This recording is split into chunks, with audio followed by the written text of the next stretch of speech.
everyone, again, here's my last video, and this one maybe is my most favorite. Our technology teacher at school had introduced us to Popplet, and I didn't really explore it too much, but after looking at this assignment, I decided to use this one, and it is a really neat app and website that you can use for really anything. Like, the possibilities are endless. So I'll show you a couple Popplets that I created, and then I'll show you how to make a Popplet. So this Popplet, I just decided, okay, so if my students were doing this, I could have them working on some H brothers, like the th sound, sh, and wh. So basically I just added those, and then maybe I would tell my students, okay, I need you to type in some examples of different TH words. So they do three and thirsty. So then there's also a place where you can draw pictures or you can write words. Okay, so then I did another one with penguin facts. So here's where I tried to draw. It's kind of hard to draw, but it's fun. So here, maybe we just finished a unit on penguins, so I could have my students start in the middle and type in Emperor Penguin. So then this could be a fun way for them to share with me 4 different facts that they found about penguins. There's also a button where you can draw, like I said, so maybe they wanted to draw a penguin off to the side. Okay, so now I'll show you how to make a new Popplet. So if I want to make a Popplet, so I'm going to name it. So let's say I'm going to stay with the penguin theme. So I'm going to do penguins, and I'm going to pick a color. Maybe I'll do blue. Okay. So here's my Popplet. So basically what I have to do is I just double click, and then your Popplet shows up. So you can make your Popplet bigger. You can make it smaller. You can really do anything with it. So down here below are different options. So right here I could change the color. Maybe I want it to stand out a little more, so I want it to be blue. Here are my fonts. So if I want it bigger or centered or something like that. Right here is my drawing tool, so I could draw things. And then here is adding an image. So right here, this V is Vimeo. So here you could like search for videos. Now, I don't know if I would necessarily have my students searching for videos, just because who knows what they could kind of find. But maybe if I was monitoring it or made sure I knew what they were searching for, that could be what they could use. Or there's an icon here to find a picture from your computer. So this is one I think I would use maybe more. So maybe I could have pictures saved to the desktop and they just add it in.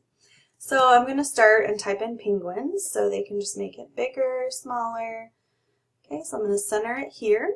So then these little dots are where you can drag to make kind of a line to make a new Popplet. So maybe here I say, okay, I want you to draw something that a penguin eats. So maybe, now bear with me, maybe I want to draw a little fish. Ooh. So I drew a fish. So maybe that's something that a penguin might eat.